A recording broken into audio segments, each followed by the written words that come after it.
신약성경 191페이지, 192페이지에 있습니다. 사도행전 3장 22절에서 26절 다 같이 교독하겠습니다. 모세가 말하되 주 하나님이 너희를 위하여 너희 형제 가운데서 나 같은 선지자 하나를 세울 것이니 너희가 무엇이든지 그의 모든 말을 들을 것이라.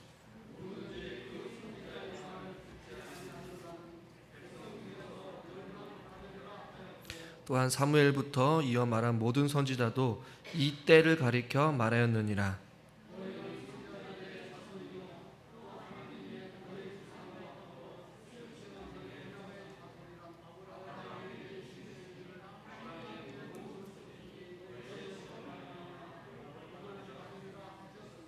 같이 읽죠.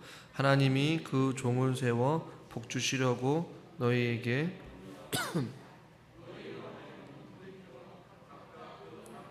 버리게 하셨느니라. 아멘. 수협에 나오신 여러분을 환영하고 축복합니다. 성전 미문에 있는 그 나면서 걷게 되지 못한 자를 우리는 대부분이 주인공이라고 생각하지만 오늘 우리가 사도행전 3장을 이제 마지막으로 잘 살펴보면 본문에서 말하고 있는 전체적인 내용은 나면서 걷게 되지 못한 자가 걷게 되고 병고침 받는 것이 주요한 사건의 어떠한 배경이 아니라 그것을 통하여서 베드로와 요한이 그들에게 전하고자 했던 궁극적인 어떠한 내용은 바로 병 고침을 받는 이 놀라운 기적을 눈여겨보는 것이 아니라 또한 병 고치려 하는 베드로와 요한 그 사건에서 사람을 주목하는 것도 아니요, 병 고침을 받은 그 사람을 주목하는 것도 아니고 바로 하나님을 주목하고 예수 그리스도가 누구인지 바라보아라 라고 말하면서 베드로는 다시 한 번 더 솔로몬 행각에 모여있는 사람들을 향하여서 무엇을 얘기하고 있냐면 예수 그리스도가 누구이신지, 그리고 예수님께서 이 땅 가운데 무엇을 하셨는지, 지난 시간까지 예수 그리스도의 십자가의 죽으심과 또한 못 박으심, 그것을 통하여서 회개하고 그 예수 그리스도의 그 죽으심의 은혜로 말미암아 우리가 어떠한 은혜를 받게 되냐면 19절에 나와 있는 것처럼 새롭게 되는 날, 신약 성경에 여기서 유일하게 쓰여지고 있는 이 새롭게 되는 날은 지난 시간에 제가 좀 강조해서 말씀드렸죠. 우리의 어떤 원기가 회복되어지고 새롭게 갱신되어져 가는, 마치 호흡이 멈춰버린 우리에게 하나님께서 우리에게 다시 한 번 더 호흡을 불어 넣어 주시고 하나님이 주신 그 은혜로 말미암아 완전히 우리의 삶이 바뀌게 되는, 하나님의 후 불어주시는 그의 생기를 불어 넣듯이 그 생기를 불어넣는 삶의 어떠한 새로움과 원기 회복, 어떻게 보면 신앙의 갱신, 개혁, 또 새롭게 주시는 하나님의 은혜를 경험하면서 살아가야 된다라고 말씀을 드렸어요. 이 마지막으로 우리가 살펴본 22절에서 26절까지 베드로의 설교의 내용은 이제 예수 그리스도의 탄생하심과 그의 사역과 그다음에 죽으심까지 이야기를 했다면 이제는 이제 그의 부활하심까지 이야기하고 다시 예수님의 재림에 대한 이야기를 하고 있어요. 그래서 사도행전 3장 전반에 걸쳐서 베드로는 예수님의 전 생애를 다 언급하고 있는 것이에요. 예수님의 탄생과 그다음에 그의 사역과 그다음에 죽으심과 부활하심, 그리고 승천하심과 다시 이 땅 가운데 오실 그 때를 지금 말씀하고 있는 것이죠. 본문은 아니지만 21절에 보면 만물을 회복하실 때까지 하늘이 마땅히 그를 받아두리라. 즉 예수님의 승천을 이야기하고 있고 만물의 회복하실 때라고 지금 말씀하고 있어요. 이 만물에서 회복하실 때는 바로 세상의 종말을 이야기하며 하나님이 다시 한번 심판하실 때요, 예수님께서 재림하실 그 날을 이야기하는 것이고, 오늘 우리가 읽은 본문 모세가 또 23절의 선지자의 말을 또 24절의 사무엘 때부터, 우리 24절 말씀 한번 같이 한번 읽겠습니다. 또한 사무엘 때부터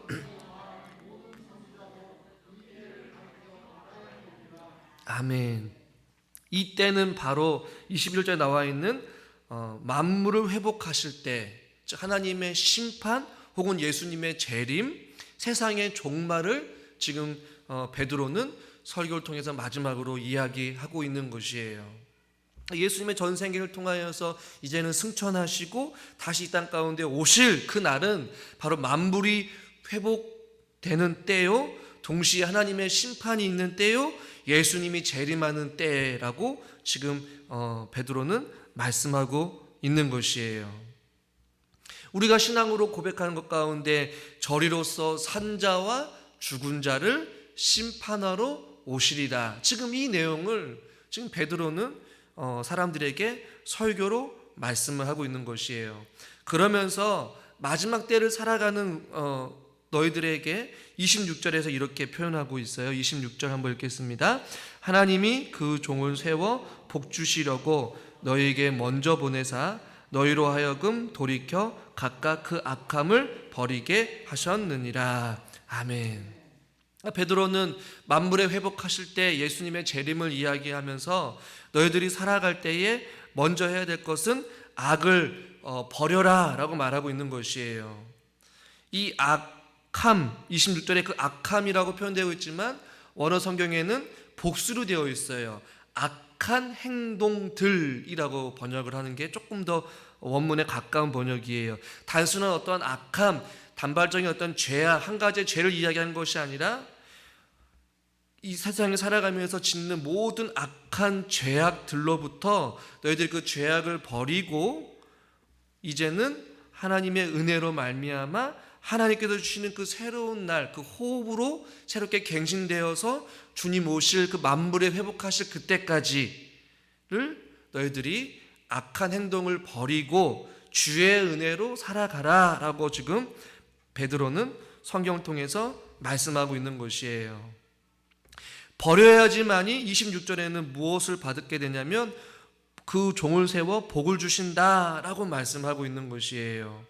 우리가 악함으로부터 돌아서는 것 혹은 악함을 버리는 것, 그것은 바로 어떻게 가능하냐면 바로 예수 그리스도로 말미암아 가능하다라는 것을 26절에서 우리에게 말씀해 주고 있어요. 우리 26절 말씀을 다시 한번 읽어보겠습니다.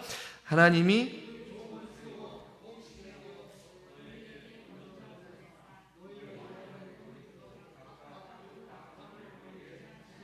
26절은 승천하신 주님 이후에 너희들이 악함을 버리고 과거에 이야기했던 회개하라, 돌아서라는 말과 동일한 의미이지만 그 악함을 버리는데 우리 스스로 버릴 수 없고 우리 스스로 그 죄악을 이길 수 없어요. 그런데 하나님이 그 종을 세웠다라고 말씀하고 있어요. 이 종을 세웠다라는 얘기는 임명하다, 사람을 세우다라는 그 세움이라는, 세웠다라는 단어로 번역할 수도 있고, 그러나 대부분의 성경은 우리가 읽은 성경과는 조금 다르게 자기의 종을 세웠다라고, 임명하다, 사람을 세우다라는 의미도 있지만 자기의 종을 일으키셨다라는 의미로도 번역을 할 수가 있어요. 그러니까 두 가지 의미로 해석할 수 있는데, 하나님께서 이 땅 가운데 예수 그리스도를 우리의 구원자로 임명하시고 보내주셔서 우리로 하여금 그 은혜로 살게 하셨다라는 의미도 있고, 한편으로는 십자가에 달려 돌아가신 예수 그리스도를 다시 일으켜 세워졌다는 얘기는 뭐예요? 부활하셔서 이 땅을 살아가는 우리들이 그 악함을 버리고 살아갈 수 있는 궁극적인 그 능력은 바로 죄와 사망의 권세를 깨트리시고 죽음에서 다시 일으켜 세우신 그 부활의 능력으로 저와 여러분들이 그 악함을 버릴 수 있고 우리가 주의 은혜로 살아갈 수 있다라고 지금 베드로는 말씀하고 있는 것이에요. 할렐루야. 우리가 죄악을 이길 수 있는 것, 죄악으로부터 우리가 용서함을 받고 그 어둠의 권세를 물리치고 우리가 승리할 수 있는 비결은 우리 안에 있는 것이 아니라 죄와 사망으로부터 다시 일으켜 세우신 그 부활의 능력, 그 성령의 능력, 부활의 능력으로 말미암아 우리도 어둠의 권세를 물리칠 수 있고 이 악함을 버릴 수 있고, 우리가 그 악함을 버린 그 공간에 우리가 무엇을 받을 수 있냐면 26절에 보니까 복 주시려고 라고 말씀하고 있어요. 주님께서 부활하신 그 이유는 죽음과 사망을 깨트리시고 이기셔서 우리들로 하여금 우리들도 죄악을 이기고 악함을 버리게 함으로 말미암아 그 버린 자리에 주의 복으로 말미암아 이 땅 가운데 충만한 하나님의 사랑과 은혜를 누리게 하시려고 예수 그리스도께서 십자가에 달려 돌아가시고 부활하셨다라고 베드로는 말씀하고 있는 것이에요. 할렐루야. 저와 여러분 이 땅 가운데 살아가면서 주님 오실 그날까지 악함을 버리고 죄악으로부터 돌아서야지만이 우리는 그 종으로부터 우리는 복을 누릴 수 있음을 여러분 기억하시기를 바랍니다. 그러니까 악을 버려야지만이 우리는 복을 누릴 수 있는 것이에요. 우리가 여전히 죄악에 머물고 우리가 주님 앞에 불순종하게 된다면 우리는 그 십자가의 은혜를 누릴 수 없고 하나님의 사랑을 누릴 수 없다라는 것이에요. 우리는 부활의 능력으로 악함을 버릴 수 있고 이길 수 있고 물리칠 수가 있습니다. 우리가 이 세상을 살아가면서 성령의 능력으로 말미암아 하루하루 주님 안에서 승리의 삶을 살아갈 수 있는 믿음의 삶이 될 수 있기를 주님의 이름으로 간절히 축원합니다. 그러면서 우리가 해야 될 것은 무엇이냐면 이 마지막 때 혹은 수많은 선지자들이 말하였던 그때 또 21절의 말씀과 같이 만물을 회복하실 때까지 또 24절에 말하는 모든 선지자들이 말한 이 때를 우리가 기다리면서 우리는 살아가야 된다는 것이에요. 그것은 바로 주님의 재림을 믿고 살아가야 된다는 것입니다. 우리가 원하든 원하지 않든지 간에 여러분 해는 다시 뜨고 다시 지기 마련이에요. 여전히 세상은 많은 사람들은 하나님을 믿지 않는 자들은 심지어 하나님을 믿는 자들도 예수님의 재림을 제대로 믿지 아니하고 또 비웃고 조롱하는 세상이 바로 저와 여러분이 살고 있는 세상이에요. 우리가 믿지 않는다라고 해서 주님의 심판이 우리에게 임하지 않는 것은 결코 아니라는 것입니다. 주님은 반드시 재림하실 줄 믿으시길 바랍니다. 오늘 성경에서 우리에게 분명하게 말씀하고 있어요. 모세도 말하였고 수많은 선지자들 사무엘 때부터 이어 말한 모든 선지자도 이 때를 가리켜 말하였다. 무슨 때예요? 예수님께서 이 땅에 다시 오실 그때, 주님께서 다시 재림하실 그때가 반드시 온다라고 성경 우리에게 말씀해 주고 있어요. 그때에 이런 일이 벌어진다라고 예수님께서는 미리 예언하셨어요. 마태복음 24장 40절 41절 42절 우리 교독하겠습니다. 제가 40절 읽겠습니다. 그때 두 사람이 밭에 있음에 한 사람은 데려가고 한 사람은 버려둠을 당할 것이요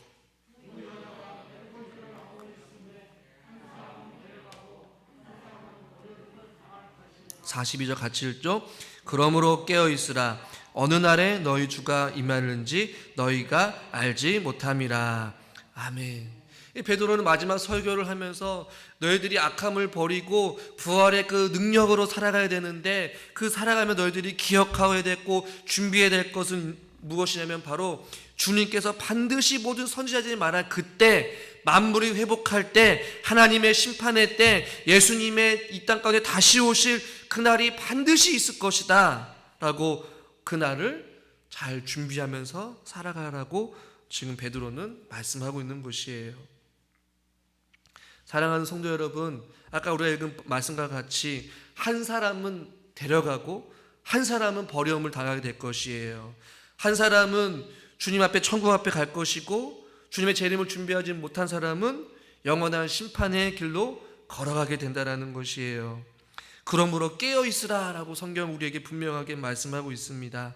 저와 여러분들이 부활의 능력으로 주님의 은혜로 말미암아 살아가야 되겠지만 주님의 재림의 심판을 믿고 저와 여러분들이 항상 깨어있는 믿음의 삶을 살 수 있기를 바랍니다. 지금 당장이라도 주님 맞을 준비가 되어 있어야 한다는 것이에요. 그래서 주님의 심판을 믿음으로 바라보고 버릴 것은 버리고 주님 안에서 하나님이 주신 그 호흡으로 새롭게 변화되어서 주님 오실 그날까지 하나님의 주신 그 생기와 그 능력과 그 권능과 그 하나님의 그 능력으로 우리가 주님이 오실 그날까지 저와 여러분들은 항상 깨어 있어서 살아가야 된다라고 성경은 우리에게 도전하고 있는 것입니다. 그러나 참 안타까운 것은 이 예수님의 재림을 과거에도 그랬고 지금도 그렇고 여전히 그 심판의 때를 많은 사람들이 착각하고 오해하고 또 각자가 스스로 그 날을 생각하고 있다라는 것이 문제인 것이에요. 지금은 아니라는 것이죠. 그리고 그때가 조금 환경이 좋아지면 내가 주님 앞에 나아야 되지 자꾸만 미루고 있어요. 하나님 앞에 돌아서는 것, 예수 믿지 않는 자들이 주께 돌아오기 위하여서 복음 전하는 것, 주님이 오실 날이 멀지 않았음에도 불구하고 여전히 우리는 그때를 지금은 아니라고 우리가 스스로 생각하면서 살아가는 사람들이 참 많이 있다는 것이에요. 하나님은 자비와 긍휼이 풍성하신 하나님이시고 지금도 여전히 주의 백성들이, 하나님의 사람들이, 멀리 떠나버린 주님의 자녀들이 주께 돌아오기를 간절히 기다리시면서 한 영혼이 주께 돌아오는 것이 하나님이 기뻐하신 그것을 알고 하나님께서는 여전히 기다리고 계시지만 그 문이 닫히게 되면 단 한 사람도 예외 없이 하나님의 심판대에 서게 된다는 사실을 우리는 잊지 마시길 바랍니다. 대부분의 사람들은 영혼 구원에 대해서 가장 시급한 문제라고 생각하지 않는 게 문제라는 것이에요. 이 긴장감이 없어요. 긴박함이 전혀 없어요. 자꾸 미루려고 하고 자꾸 다음 기회가 있을 것이라고 착각한다라는 것이죠. 저도 사역을 하면서 많은 분들의 임종을 앞두고 그들이 하는 말들을 참 많이 듣게 되는데 거기서 가장 많이 듣는 말 중에 하나가 전혀 생각지도 못할 때에 하나님께서 그 사람을 데려가셨다라는 것이에요. 생각하지 못했다라는 것이죠. 아무리 죽음을 앞두고 있는 사람들이다 조차도 오늘은 아니라고 생각을 하고 하루하루를 사셨다라고 이야기를 해요. 하루라도 내가 정말 더 알았다면 내가 그 사람에게, 믿는 그 가족에게, 내 아버지에게, 내 자녀에게, 내 부모에게 예수 믿게 해달라고 꼭 기도하고 권면했을 텐데 그 하루가 아닌 것처럼 계속해서 미뤘다라는 것이에요. 다음 기회가 있으면 되겠지, 자꾸 미루게 된다라는 것이죠. 여러분, 노아의 방주를 보시면 노아만이 오랜 시간 동안 방주를 만들지 않았겠습니까? 많은 사람들은 비가 올 것을 생각하지 못하였어요. 끊임없이 이야기하고 외쳤지만 많은 사람들은 그것에 연연하지 않고 각자가 살았다는 것이죠. 그러나 노아는 어땠습니까? 끝까지 하나님 말씀 앞에 준비하고 인내하며 방주를 만들었다는 것이죠. 여러분, 그 시기는 아무도 모릅니다. 우리 인간의 교만한 생각으로 지금은 아니겠죠, 주님 오늘은 아니죠, 주님 오늘은 아니죠 라고 할 것이 아니라 마치 오늘이 마지막인 것처럼 우리가 가장 시급한 문제가 무엇입니까? 당장 오늘, 내일, 한 달, 1년을 살아갈 것을 걱정하는 것도 물론 중요하겠지만 더 중요한 것은 오늘을 살아가는 우리의 삶이 중요한 것이 아니라, 이 땅 가운데 먹고 사는 문제가 중요한 것이 아니라 영원한 삶을 살아가는 우리의 영혼의 문제가 가장 시급하다라는 어떤 영적인 긴장감과 긴박함이 우리 가운데 있어야 한다는 얘기예요. 이 말씀을 듣는 지금 이 순간에도 에이 목사님 지금 아직은 아니지 않습니까? 아직은 때가 아니에요 라고 할 것이 아니라 당장 우리가 내일 어떻게 될지 아무도 모르지 않겠습니까? 오늘이 마지막인 것처럼 우리 가족 구성원들 가운데 믿음이 연약하고 주께 돌아오지 않는 자들이 있다면 우리는 목숨을 걸고 그들을 위하여서 적극적으로 권면해야 된다는 것이에요. 이 심판의 시기를 우리가 정하는 것이 문제라는 것입니다. 이 만물이 회복하실 때, 또한 모든 선지자도 이 때를 가리켜하는 이 마지막 때에 우리가 어떻게 살아야 되는지 베드로 후서에서도 이야기하고 있어요. 3장 11절부터 14절까지 좀 길지만 교독하겠습니다. 이 모든 것이 이렇게 풀어지리니 너희가 어떠한 사람이 되어야 마땅하냐. 이 마지막 시대에 주님의 재림을 준비하면서 너희들이 어떠한 사람이 되어야 되느냐. 거룩한 행실과 경건함으로. 12절 여러분 읽겠습니다.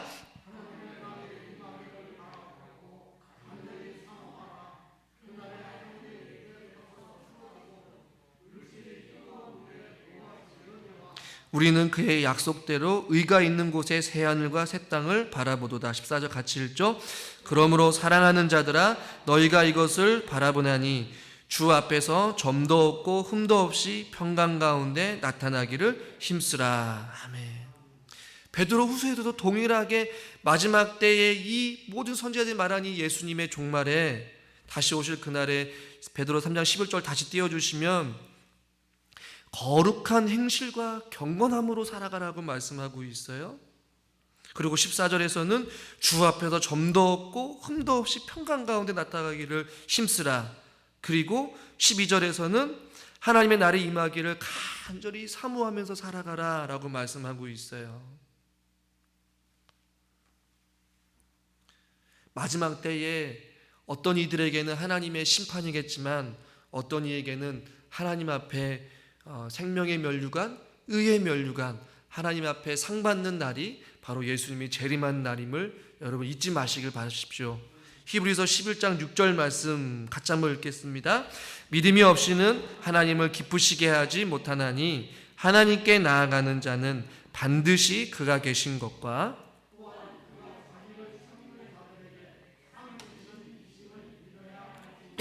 아멘. 자기를 찾는 자들, 사모하는 자들에게 결국에는 상 주시는 이가 바로 예수 그리스도예요. 누구의 하나님의 심판대에 서서 하나님의 버림을 당하고 영원한 멸망의 길로 걸어가겠지만 그 날을 사모하고 거룩한 행실과 경건함으로 그 날을 간절히 기대하며 살아가는 자들에게는 하나님께서 상 주심을 기대하며 살아가는 자들임을 여러분 잊지 마시길 바랍니다. 사랑하는 우리 성도 여러분, 이 자리에 앉아있는 여러분 가족 구성원들 가운데 여전히 믿음이 연약하거나 또 하나님께로부터 멀어진 가족 구성원들, 믿지 않는 가족 구성원들이 있음을 우리가 서로가 너무 잘 알지 않겠어요?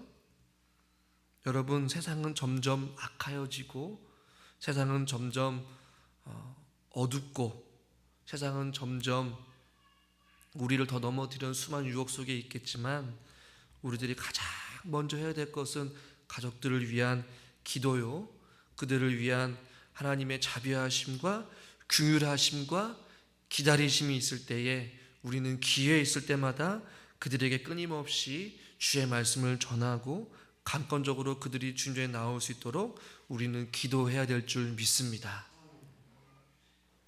마지막, 그것을 믿지 아니하고 불순종하여서 여전히 그 때가 아닌 것처럼 그 말씀을 가볍게 여기고 경홀히 여기는 자는 반드시 후회할 날이 올 것을 우리에게 분명하게 말씀해주고 있어요. 23절 말씀을 한번 읽겠습니다. 누구든지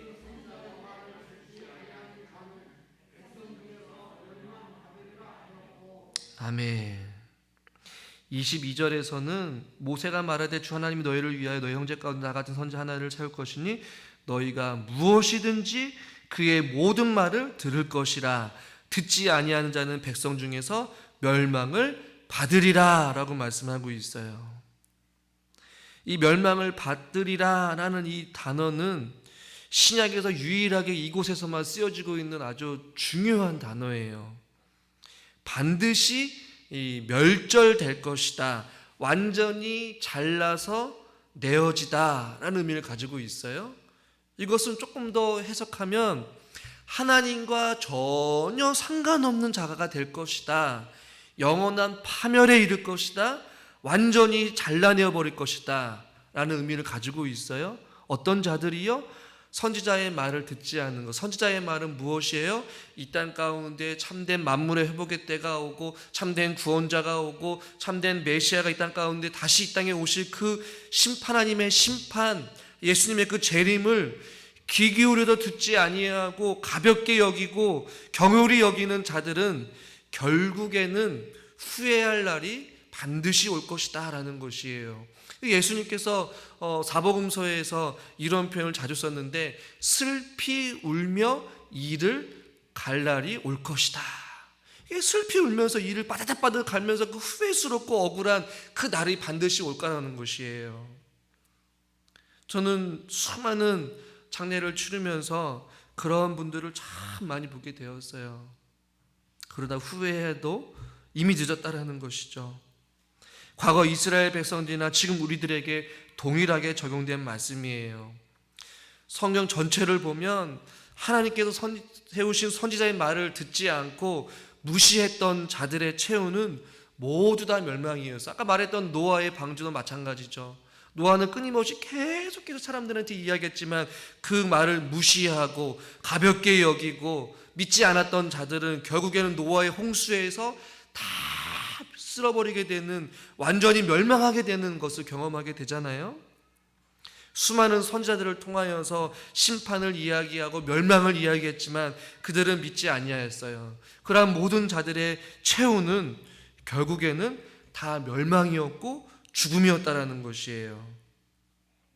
그러나 하나님을 믿고 그 악함을 버리고 주의 은혜로 부활의 능력으로 주님 오실 그날을 기대하며 사모하는 자들에게는 하나님께서 은혜를 주신다라고 말씀하고 있어요. 사랑하는 성도 여러분, 만물의 회복의 때는 더 이상 한숨도 슬픔도 아픔도 질병도 없을 것입니다. 그때에는 하나님께서 모든 눈물을 닦아 주실 것입니다. 할렐루야. 더 이상 죽음도 없을 것이요, 영원한 영광만이, 영원한 기쁨만이, 영원한 행복만이 있는 그날이 반드시 우리에게 있을 것입니다. 우리가 멸망의 길로 걸어가는 인생이 아니라 하나님께서 주시는 그 호흡으로 이 땅 가운데서 새롭게 되어서 충만한 복을 누리고 거룩한 행실과 경건함으로 주님 오실 그날을 함께 준비하면서 늘 언제나 깨어있는 사랑하는 성도님들과 제가 될 수 있기를 주님의 이름으로 간절히 축원합니다. 그 악함을 버릴 때에 우리는 주님의 그 은혜를 받아 누릴 수 있습니다. 기도하겠습니다. 하나님 아버지, 베드로의 설교를 통하여서 예수님의 그 생애와 또 십자가의 죽으심, 또 부활하심, 승천하심, 또 이 땅 가운데 다시 오실 그 만물의 회복의 때, 모든 선지자들이 이야기하였던 그 회복의 때를 우리는 기대하며 준비하며 깨어 근신하게 하여 주시옵소서. 날마다 오늘이 마지막인 것처럼 최선을 다해서 주님 앞에 살기를 원합니다. 경건과 또한 거룩한 행실로 인하여서 살게 하여 주시옵소서. 오늘은 아니겠지, 오늘은 아니겠지라고 할 것이 아니라 오늘의 마지막이라고 생각한다면 우리가 가장 시급하게 생각하고 가장 먼저 해야 될 것은 바로 믿지 않는 가족 구성원들을 위하여서 기도하고 그들에게 생명 되시고 진리 되신 주의 복음을 전하는 사명을 우리가 멈추지 않게 하여 주시옵소서. 그래서 우리 안에 있는 모든 가족들과 자녀들과 모든 형제들이 주께 돌아올 수 있는 놀라운 구원의 은총을 하나님께서 허락하여 주시옵소서. 하나님의 그 때는 우리는 알 수 없으나 반드시 이 땅 가운데 저희로서 산자와 죽은 자를 심판하러 오실 줄 믿습니다. 우리가 그것을 늘 언제나 잊지 않게 하여 주시옵시고 날마다 깨어있는 우리 모든 사랑하는 성도님들이 되게 하여 주시옵소서. 그래서 신랑 되신 예수 그리스도를 늘 언제나 맞이할 준비가 되어 있는 믿음의 삶을 살게 하여 주시옵소서. 예수님의 이름으로 기도드리옵나이다. 아멘.